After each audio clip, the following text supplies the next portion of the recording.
जी Jafar express पहुंच रही है गुजरात।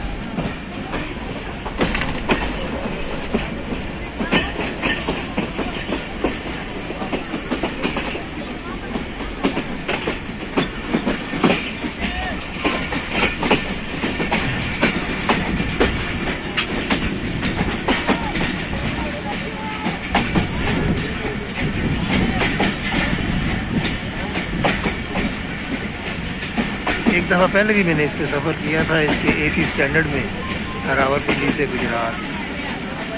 बहुत ज़बरदस्त सफ़र था वो भी।